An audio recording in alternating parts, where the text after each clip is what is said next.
Hello and welcome to Sports This Morning. I'm Cecilia Omogbe. I am Tayo Salam. It's great to have you join us again.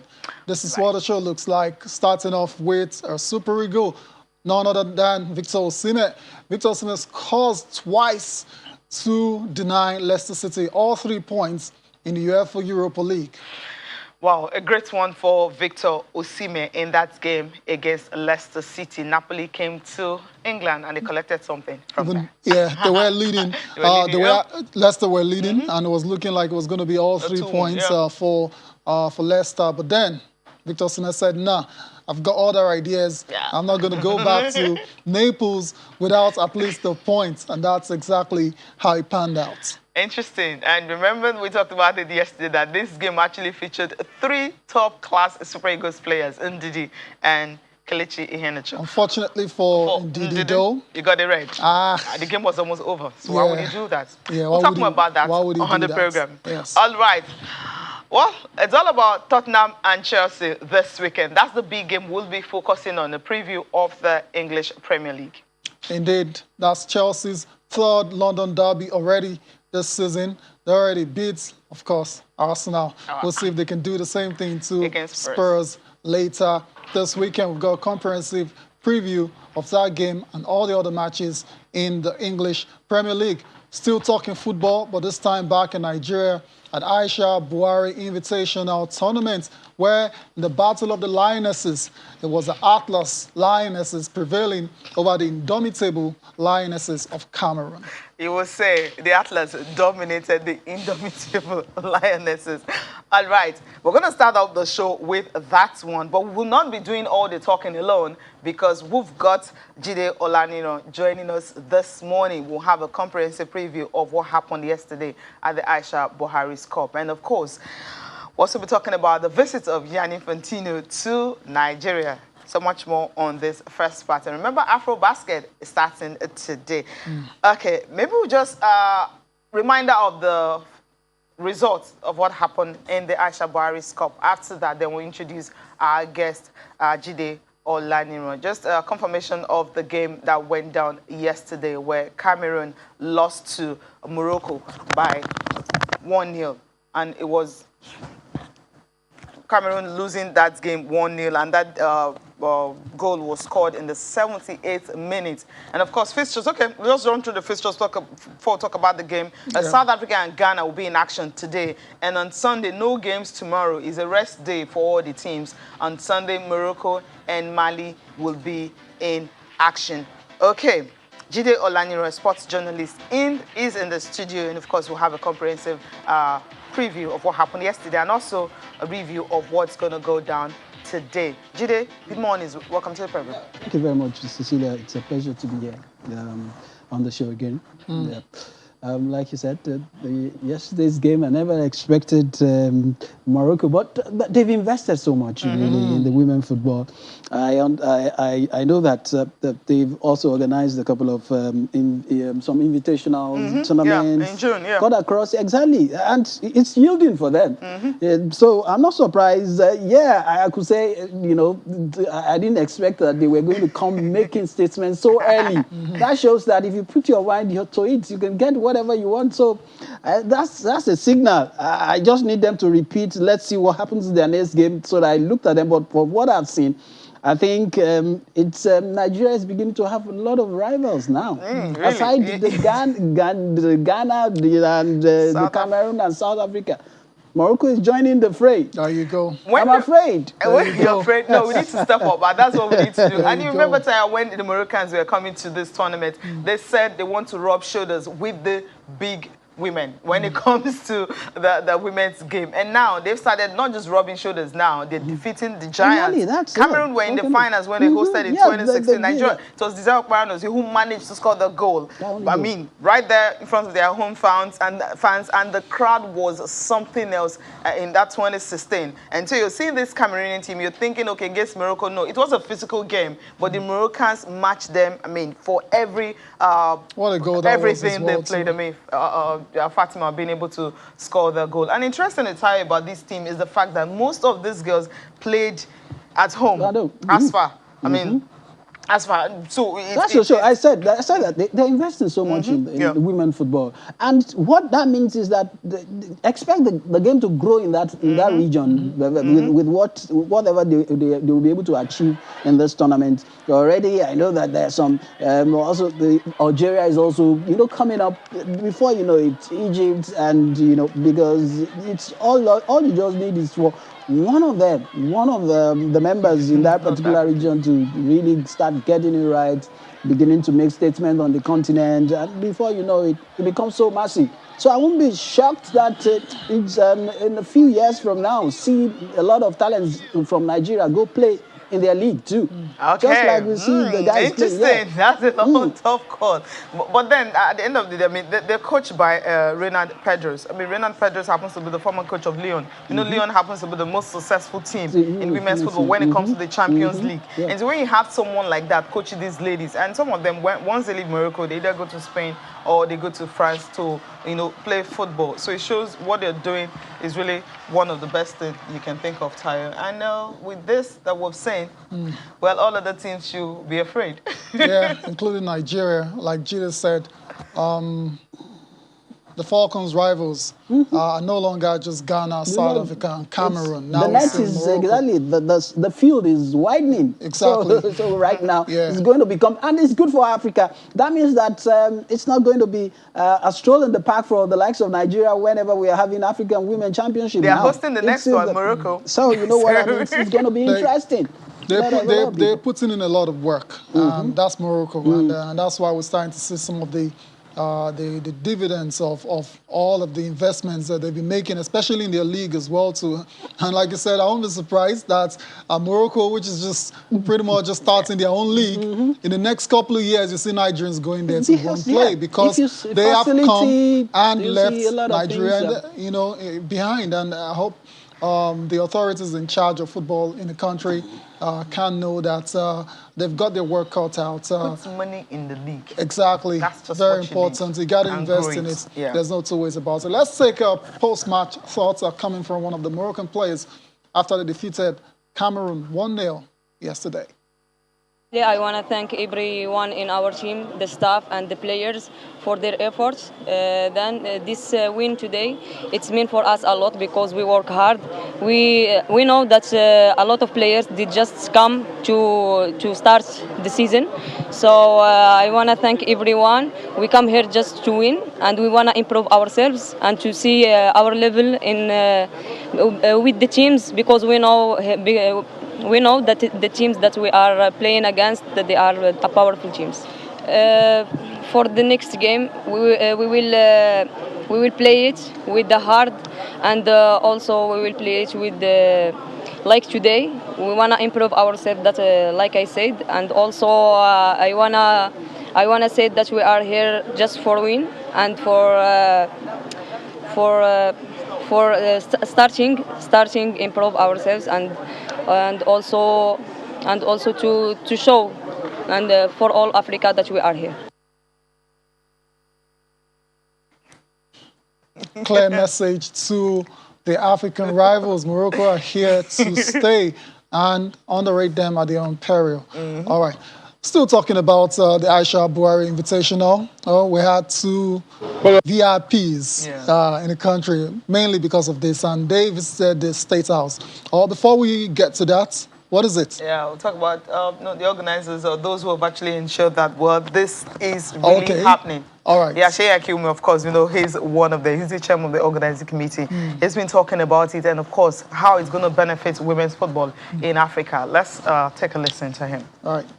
We're confident that the preparation we had and getting 6 teams here, 6 women teams here, will have a positive impact on football generally, but particularly women football in Nigeria. And there are many young girls who have had the opportunity to participate here, either as spectators or working around the place. I think that if we harness this properly, we're going to ensure that in a few years' time we have the next generation of Falcons super ready to take on the world. The plan is to have it every year, and that's the reason why people have been saying, look, why is it not the First Ladies Cup? It's not about the office of the First Lady. It's about the good that the foundation is doing. And we're trying to align that with football. And that's why you have the theme, playing for good. So it's something we expect to live beyond the tenure of the office of the current First Lady. So we hope that it will go on for very, very long. That's what everyone is hoping for. It should be happening every year, and it's going to go beyond, the current administration, because it's not all about the office. The office No. is about the foundation that is behind this particular Exactly. event, and that's why you saw on the very first day the FIFA president. I mean, he was here. Who is bigger than that? And of course, the daughters of Aisha Buhari also. Two of them actually came. Then you have Mutsepe, CAF president, and a whole lot of big football dignitaries. For them to be able to be here, it shows how big this tournament is. And we're talking about the top 10 in Africa. Those are the teams that are here. Top 4, and of course you have Mali and Morocco, 9 and 10, 8 and 9 respectively, joining those top 4. So it shows how big this is. Just as, Hanani said, well, they're telling Africa, yes, they're here, and everyone should watch out because they're hosting the 2022 Africa Women's Cup of Nations. We just can't wait for it to start. Well, it's in June. We still have a long time, but we're anticipating and waiting. Qualifiers start in October. Okay, we'll leave that now and quickly go to what you were eager to talk about, the visit of Gianni Infantino to Nigeria. You mentioned it already, that the main reason why they're in the country is because of the Aisha Buhari Invitational tournament. So for obvious reasons, they had to pay a courtesy visit to the #1 citizen of the country as well. They went to the State House, and a lot was said during that meeting between the CAF presidents, the FIFA presidents, as well as President Muhammadu Buhari. And I think we should just sit back and listen to what the president has to say. And afterwards, we'll get the thoughts of Gianni Infantino as well. International football. We appreciate the enormous work done by your organization in the development of football, using it as a tool for positive social change and to drive global unity.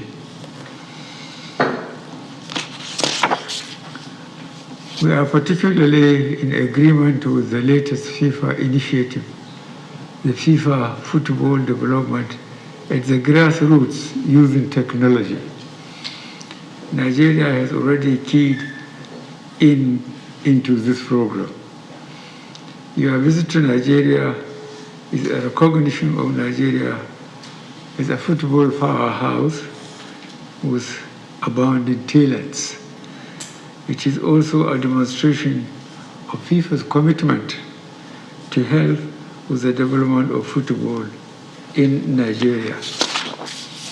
Football has been one of the greatest sources of unity in our country, I dare say in many parts of the world. Our hearts beat as one time our teams are playing a football match. Our youth are always positively engaged when our football teams are on assignment. In 2017, this administration adopted football as a national asset. The implication of this is that football now receives the highest level of attention possible in government and rapid development of talent which we have in abundance. I have also approved the unveiling of a committee to draw up a 10-year football development master plan for the country. I expect that the recommendations of this committee will accelerate the development of football. It is my hope that it will further improve the fortunes of the game internationally. The government is equally focused on using football to the development of the girl child. As President Muhammadu Buhari speaking during the courtesy visit of the CAF and FIFA presidents to the State House in Abuja. Over to you. You listen to what the president had to say. I think I'm going to focus on the 10-year development plan Master for plan. football. Master plan is that what they're calling it?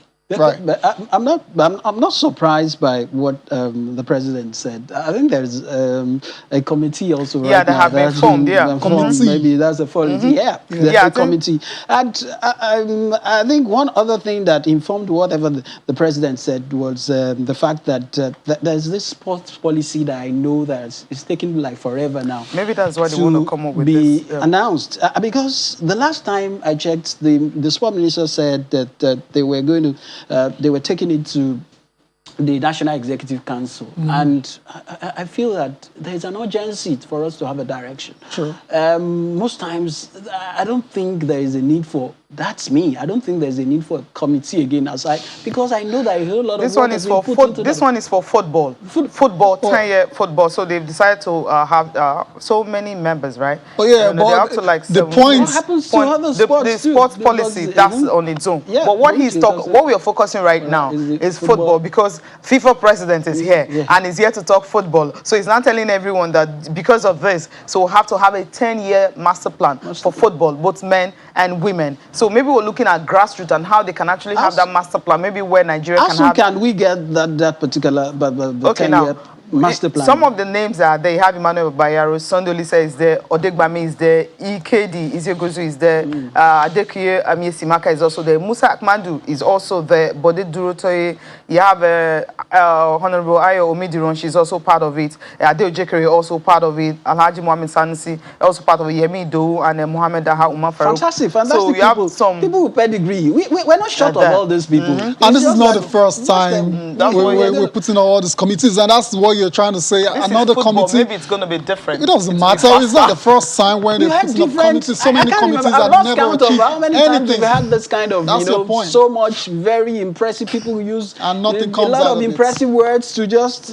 paint a lot of things that this is another 10-year master plan. There is another thing we will see, another double master plan, an extra master plan. Then and all another those- committee. And Then that's another just committee it. afterwards. For once, let's be optimistic about this. We now, will, It's not we about will. being Once- optimistic. once- It's about once- being realistic and keeping it real. We won't be short. We're not short on optimism, really. We are not short. We've got That's we are the what's most keeping us. optimistic It's just people that in the so world, many. right? Hope is what we are holding on to, and we continue to hope that things get better because we know it's a footballing nation. We love football.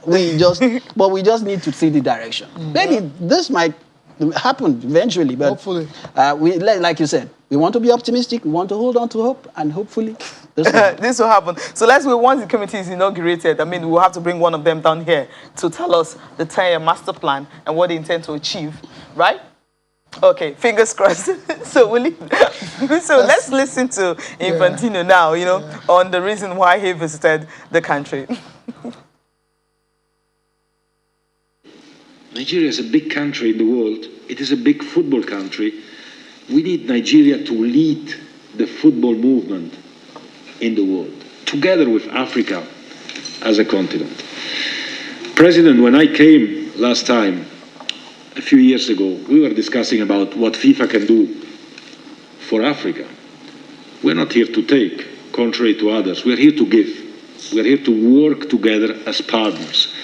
We have been, since, multiplying by 5 the investments we are making in African football, from around 20 million to 120 million US dollars.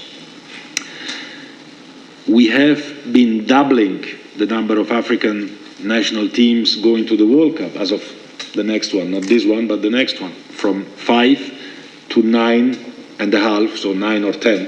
One will have to play it on the pitch. So we are doubling the number of national teams for the men's, and as for the women's as well, we move from 3 to 4 or 6. So also there is a potential to double the participation, because we need to give opportunities, we need to give hope, we need to give chances. We are now debating, dear President, in world football, how we can increase the participation and the frequency of world competitions to have Nigeria, both the Super Falcons and the Super Eagles, playing at the highest stage against the best teams more frequently. Because only if we play against the best, you can improve and you can show them that you are better than them. This is the country of Kanu, of Okocha, of Taribo West, of Yekini, of Olise, of, I mean, I could name them until tomorrow morning. There are so many. There are so many.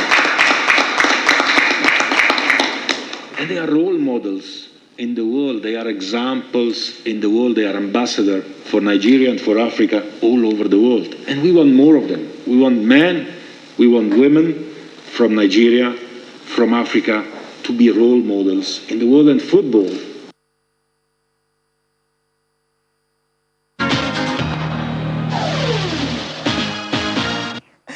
All right, welcome back. Talk to us on, just send us an email on channelstv.com, how you're enjoying the Aisha Buhari's Cup. And of course, not just that, you have Chelsea and Tottenham will be in action this weekend. And of course, Gianni Infantino's visit to Nigeria and the 10-year football plan that the president is trying to have. A committee has been set up. What can they come up with? You think is a good idea to have another committee again? So send us your feedback, and of course, we'll try to read one or two emails before we leave this program. Sport this morning at channelstv.com. That's the email address.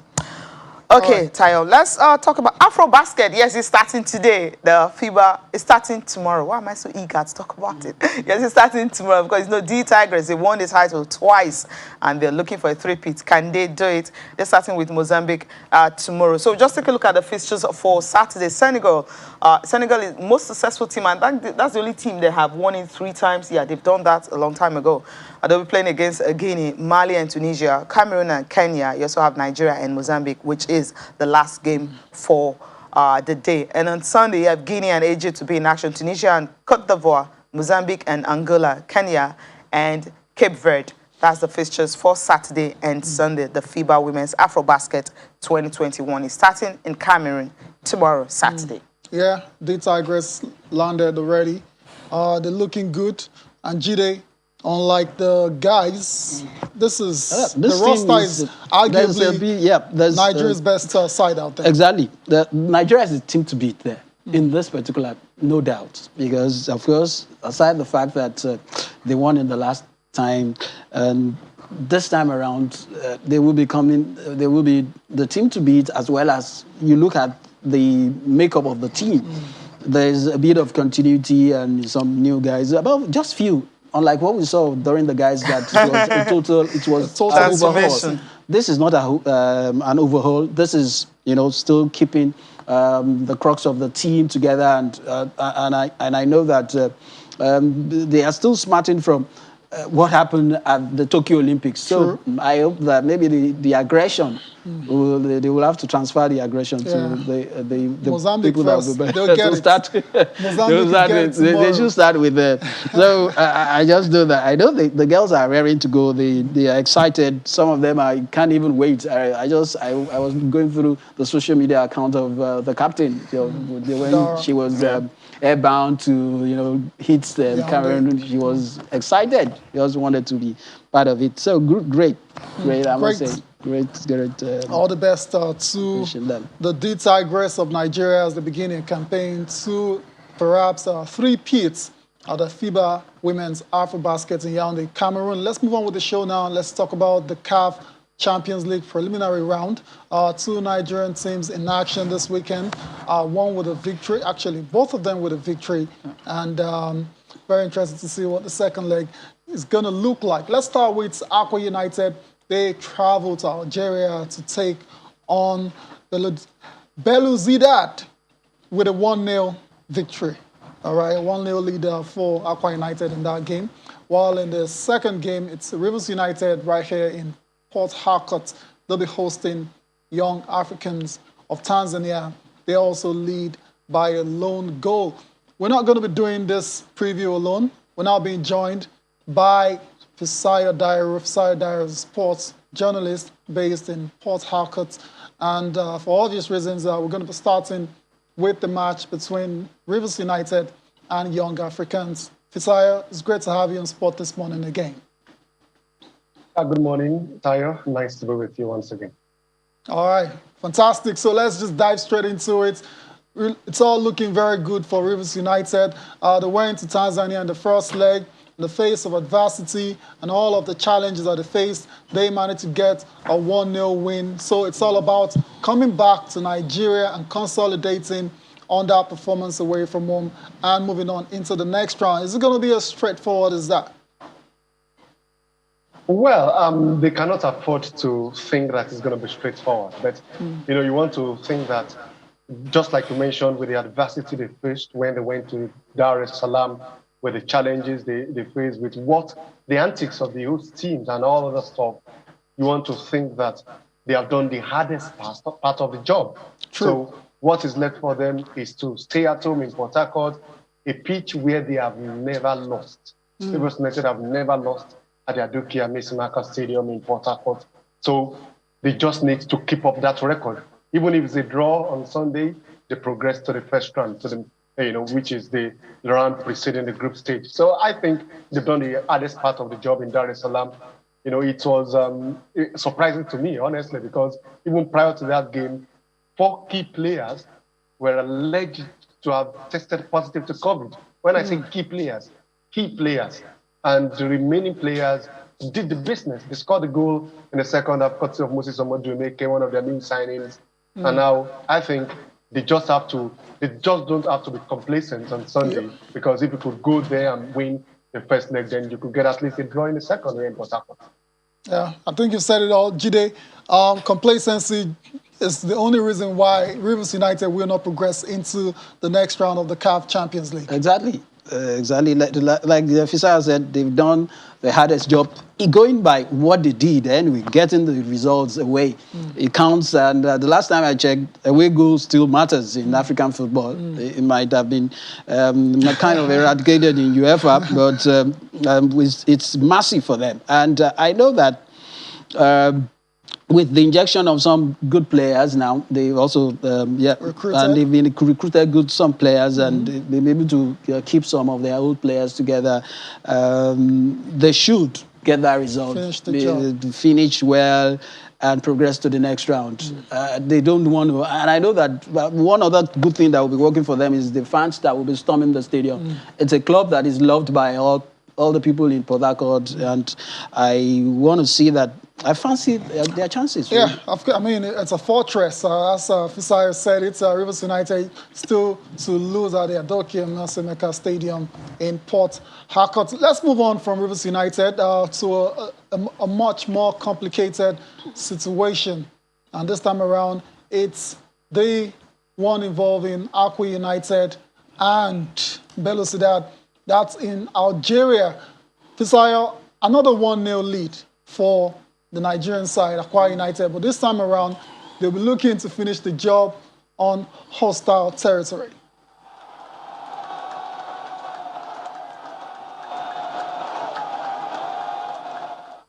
Fisaya. Hello, can you hear me? Yeah, Fisaya, can you quickly, let's talk about Akwa United and Belouizdad of Algeria. It's a much more complicated situation for Akwa United because they'll be looking to finish the job on enemy territory this weekend. Definitely, it's definitely a complicated result for them. I was in Uyo on Sunday when they secured this 1-0 win that's on our sprints. And yes, we could have at least gotten a 2-0 lead, but the Algerians also had their chances. So it's really a complicated one because Akwa United have the most difficult task of all the teams, even by the time the draws were made. Facing the Algerian champions will never be easy for a team like United playing the Champions League for the first time. And having secured that 1-0 win, they know that they face, although they managed to treat their host very well when they came to Nigeria, sometimes these things count when you return. They have a very good traveling arrangement. I saw that this morning. They were traveling out of Uyo this morning and straight to Abuja. From Abuja, they go straight to Algiers. No stopover anywhere. And, so these are some of the minimum things required on the continent. So I'm happy to hear that.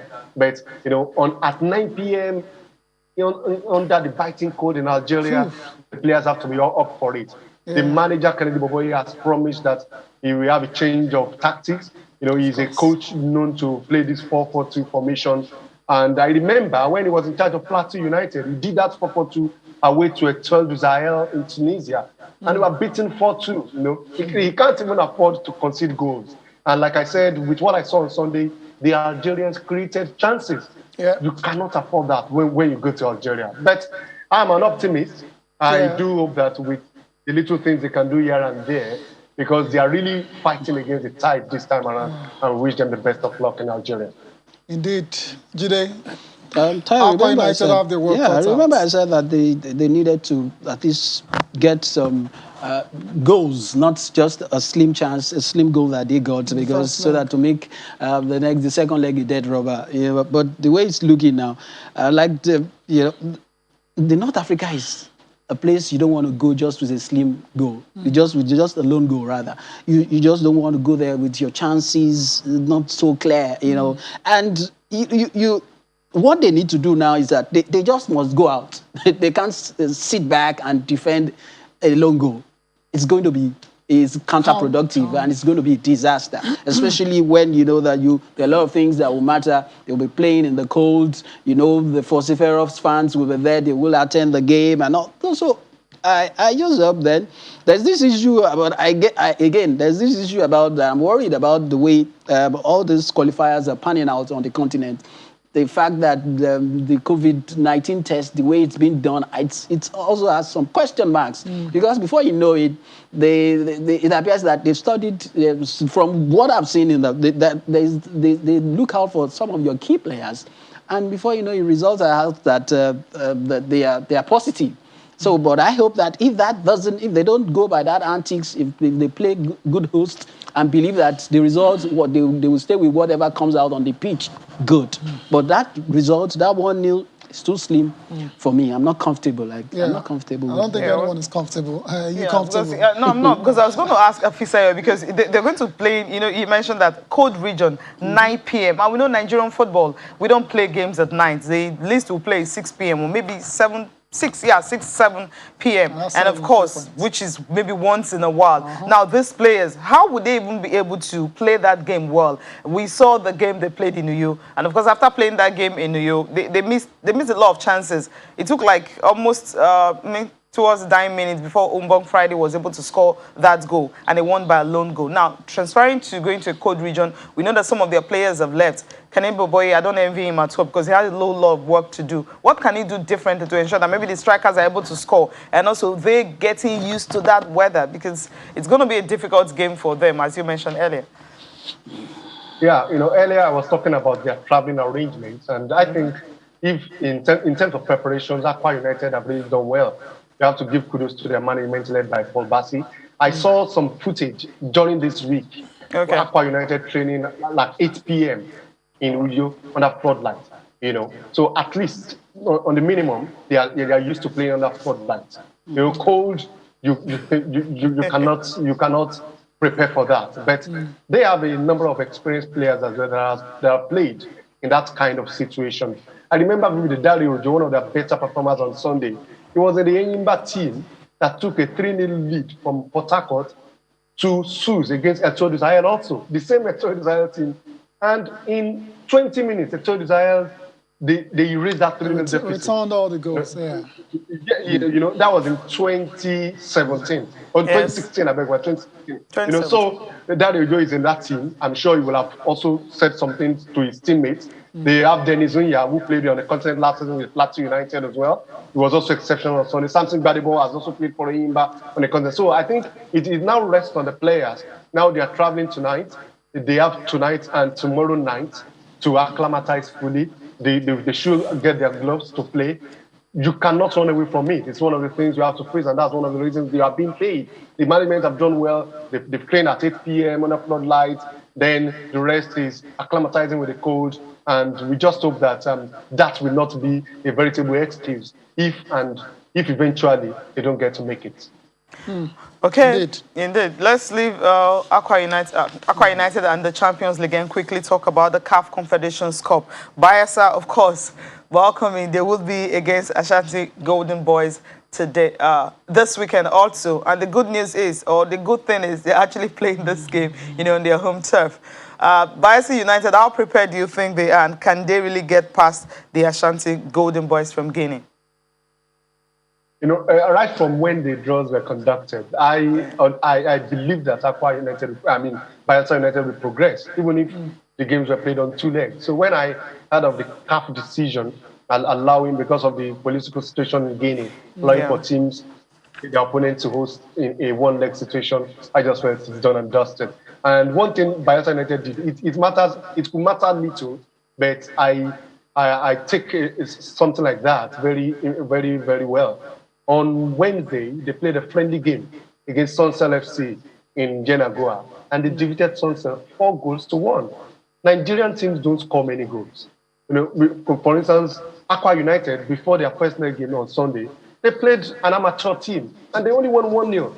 Rivers United, many of their games against amateur teams, they didn't score more than 3 goals. But Bayelsa United beating an NLO side 4-1 on that same top in Yenagoa on Wednesday just goes to tell me that this team will do the job. So come Sunday against Aglo Gold of Guinea, they were the story of the ITO Cup, Bayelsa United. You remember many times we came here to talk about them on this show during their impressive run, beating 3 MPFL process. I think for Aglo Gold, who are not the Guinean champions, they are not the Oroyas of this world, they are not the Kamsas of this world. I think Bayelsa United will beat them in 90 minutes on Sunday. Interesting. We can't wait for that. First, I want to thank you so much for joining us. No, before you leave, quickly on Victor Osimhen scoring 2 goals against Leicester last night. Before we move to your League. Yeah, I'm so very happy for him. He's gradually forming an habit of scoring in pre-season and forgetting his scoring boots. But in such a difficult game against the top English teams, Leicester City, 2 well-taken goals, you really have to give him the credit, and we do hope that will be a springboard for greater things to come from the Lagos boy by the time he goes into the Serie A this weekend and all of that games. It's good for him. He's still their most expensive signing, and as much as we Nigerians try to understand that he's adapting, people in Naples will not listen to such excuses. They need him to hit the ground running and start banging in the goals. And I'm happy that he got 2 yesterday, with many more to come, hopefully. All right, thank you so much for joining us this morning. The pleasure is always mine, guys. All right, Europa League, yes, we just get into that tire quickly. Yeah, you mentioned Victor already. Yeah. Carrying on from pretty much where he stopped last season. Towards the end of last season, he hit the great run of form. And it's good to see him continue that in the Europa League. In the Serie A, we expected him to start on that same note when the Serie A kicked off, but he didn't score but now he has announced that he's back. It's not. Let's see what happens in Naples this weekend. Let's see if he can also reenact what he did against Leicester City. Nobody will want to take excuse. They have high taste and expectation also in Naples that for what they buy is what they want to get. So I wish him all the best, and I hope that he can start scoring goals in the Serie A, because that's what will matter at the end of the day. Spot on. There were 2 well-taken goals as well. Fantastic lob over the goalkeeper, Schmeichel. And the second one, great header. That's another thing. You hardly see him score with the head. For someone so tall. For him, it's so tall, but you hardly see it. The same thing people say about Lukaku too. Very good with his feet, more than aerially, but good to see him do that. And that's, for me, aside that he's doing that for his club, I wish he can also do that. When we get opportunity like that aerially, because it's been long that we see people do that. It depends on how the team is playing. How many crosses does it get into the box? So anyways, good one for Victor Osimhen with those 2 goals against Leicester City. Fortunately for Kelechi Iheanacho, especially Wilfred Ndidi, who got a red card in that one. Not so good for the other 2 Nigerian players. We need to go on a break now. When we'll come back, we'll be doing a comprehensive preview of the derby between Chelsea and Tottenham. Join us again. Welcome back to Channel Sport this morning. Time to take a look at match day 5 of the English Premier League. We're going to start off with the biggest game of the weekend. Surely it's between Chelsea and Tottenham. Okay, but before then, a match will be played today between Newcastle United and Leeds United. Steve Bruce is already under a lot of pressure, even though the season has just started. But hopefully, perhaps the Magpies can get the season up and running today against Marcelo Bielsa's men later tonight. For Saturday, it's going to be Wolves versus Brentford. They'll be in action. There's also Burnley versus Arsenal. Liverpool will take on Crystal Palace.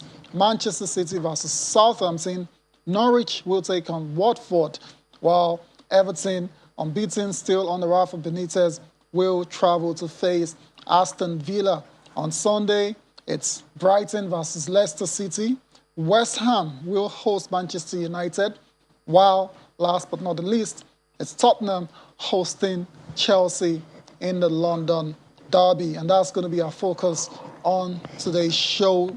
Jide, how do you see this one panning out? Chelsea, fantastic win over Aston Villa in their last game, 3-0. It was a reverse for Tottenham in their away game against Crystal Palace. Contrasting fortunes. They were brought down. Reality setting that, of course, it happens in the Premiership that the unbeaten run might not go for a very long time. But for that, you can't say that for Chelsea, because Chelsea seems to be getting all the results. They're yet to lose a game, and the compact side joins up. Compact side now, it's a pretty difficult team to break down, no doubt. With what Tuchel is doing, a massive job in that particular team. You look at the bench, solid. You look at he's got to do.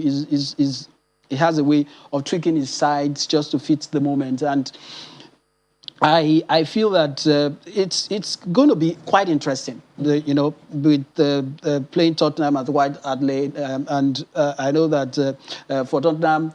They also had a very difficult travel during the Conference League, even though they rested some of their players, which will be, some of them will be back in the game against Chelsea.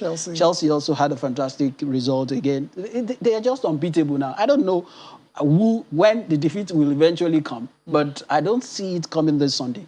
Really, okay, interesting. Really, but if we had also to go by what Tottenham did in their first game against Manchester City, you can ride them over their own peril. But breaking down this Chelsea team seems to be very, very difficult. Tottenham's last victory against Chelsea was at Wembley. That was in November 2018. They won that match 3-1. So perhaps they were taking a cue from how they got that job done in that particular game. And for Chelsea, you've said it all. Very organized side under Tuchel. And they've got Romelu Lukaku, who cannot stop scoring at the moment. And so the Tottenham defense have their work cut out. Lukaku is going to be a handful for them, whoever plays in that defense, because they have a few injury worries as well, too, in the Spurs defense. So, yeah, you already said it. You don't see Tottenham winning. So let's move on. Because setting it that three-man defense is going to be... really, how they will cope, especially with I don't know whether except he's going to play. The manager is going to maybe five defenders or just. But if it's going to be a three-man defense, I don't see how they're going to cope on the way Chelsea is going to come out pressing them. Well, if for instance, I mean, Patrick Vieira, we know when he was playing at Arsenal, Tottenham when never defeated Arsenal. So everyone was actually taking it from that angle, the fact that he's coaching Crystal Palace, so you understand the pride in it. If Crystal Palace hasn't beaten Spurs, I mean, we wouldn't have been talking about Chelsea is all there to take everything. Because at that time they were supposed to. But because now it's like Tottenham is not like a very small team. No, I mean, I'm not saying that. I'm not saying that they're a very good team. They're a very small team. They've shown that their first game, I never gave it to them. I remember I told Tyler that it's going to be, because the way they ended their last campaign wasn't impressive. They had to let the manager go. That's Jose Mourinho before appointing. But they came out with that game against Man City, and they've shown that if they can get result, they can punish you on a good day. But I'm just still looking at how this Chelsea too. Well, they can hurt Chelsea because I know that they are still. Chelsea is beatable, but right now it's too early in the day because it appears they are firing all. So let's leave it. Let's leave it. Yeah. So that's it for the English Premier League. Before we look at the papers, let's quickly just tell you that Carlos Queiroz, same Carlos Queiroz, has been unveiled as the new coach of the Egyptian national team. That's the Pharaohs of Egypt, and he's promising a good time for them. Let's take a listen to his first words as the new gaffer in Egypt.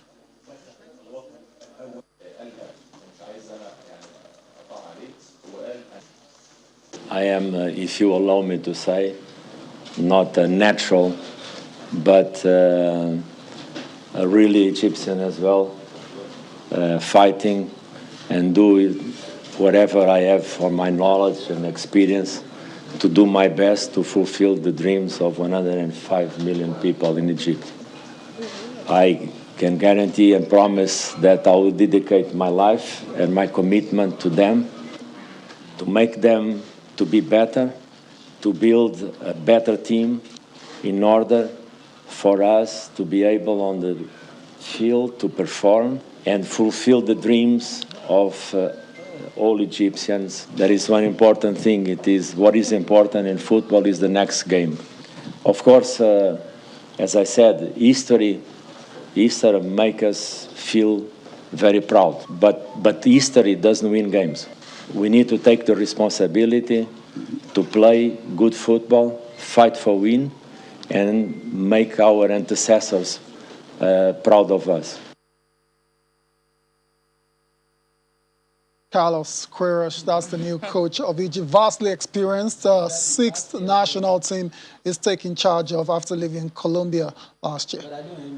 Well, yeah, Egypt are very slow, brutal. They have no patience at all for the bad run of results. Hard to please. It don't even have to be results. It's just one. It depends on which side of the bed they wake up, or the kind of country you're losing to. Exactly. It just depends on the way you played against 11 players. You were down to 10 men, and the next they say, "Coach, pack your bag and you go." have to go. Yeah. Interesting. Right. Anyways, he's going to start his tenure against Libya.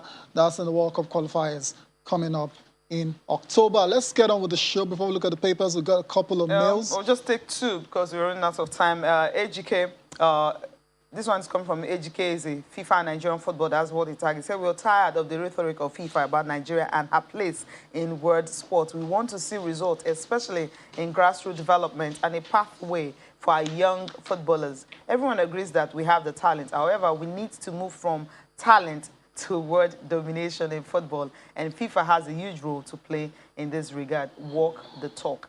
As Conferji. Fantastic. Yeah. Dorothy, okay. We got your mail. Okay, it's a very interesting one. You're actually, thanking us for, keeping you glued to your TV every morning. And not only that, you are a passionate footballer, but then you've not been able to get a big team. So hopefully you'll be able to do that in the future. Thank you so much for the beautiful words you said about us on this program. Okay, papers now. I'll start with Complete Sports. And Complete Sports here says, Osimhen said, I want to score more goals. Great one, because how many, since 10 in the last 10 appearances, 7 goals and 2 assists. His last 10 appearances for Napoli. It's been on fire. It's been on fire for a while, so good. It's not a bad stats. More. Eagles are most valuable team in the world. 21st. Okay, that's good. Can't be the most valuable. Most valuable. Tay, I'm reading what I'm saying. Maybe you're doubting what's here. Yeah. Most in Africa. 21st. Maybe that's in Africa. Yeah, but it's the world. That's how it's It's put. the world. There's a bit of a it's 21st. Yeah, as you can 21st. see, yeah, but In the the way it's world, written looks like Eagles are the most valuable team in the world. Okay, yeah, no, Obviously 21st most valuable team in the world. Yeah, Yeah, 21st most valuable team in the world. They can actually do better. They can do better because the team is just packed with talent. Playing in the top leagues. We just talked about the value. Osimhen. I think the highest, the most valued player, it's Ndidi in the squad that we have now. That's the Super Eagles, another Ndidi. one. I wish I had an Osimhen too. I think that's what really made us move to 21st because I know that countries like Senegal and are ahead of Nigeria. Because of the quality of and the value of players that they have. It's the value that matters, how much your value is in the market right now. And we have 2 of them, which is Ndidi and Osimhen. Osimhen. The money they paid, Napoli paid for Osimhen, and what indeed is valued at right now. Because if he leaves Leicester, they're going to cash in. It's going to be for big like money. 70 million. Yeah, around that range, 60, 70. Let's go on to and that's why Sporting. It's 226.65 million euros. Let's go on to Sporting Live quickly. There's Osimhen breaking Fox's heart. Yeah, we talked about it already. Messi wanted to retire at Barcelona. This is no news. Liverpool emerged as contenders for Lewandowski. That's very interesting. Chelsea to cash in on Rudiger against Tuchel's wishes. Wants a new deal, but Chelsea are not forthcoming with his demands at the moment. Disgraceful. James Champions League, Euro 2020 medal stolen. Yeah, that's a very, very sad one. Rhys James, house is boggled and has lost his Champions League and the Euro 2020 medals. That's a harsh one. Okay, Sporting Son is the last one. Quickly before we leave the studio. Onuachu Genk. Okay, he scored the only goal against Vienna in the Europa League, and that's his 50th goal for Genk. That's good. Yeah, his first goal for the season, but we hope that, because I know it's going to be pretty difficult to achieve what he did, but let's see. Maybe he has just opened the floodgates. Let's see more goals coming and pouring in. True. All right. Jide, thank you so much for coming on the program. Always a pleasure. Thank you. Thank you all for watching as well. Enjoy the rest of your day. I am Tayo Salam. All right. Have a great day. I'm Cecilia Mogbe. Do have a fantastic weekend.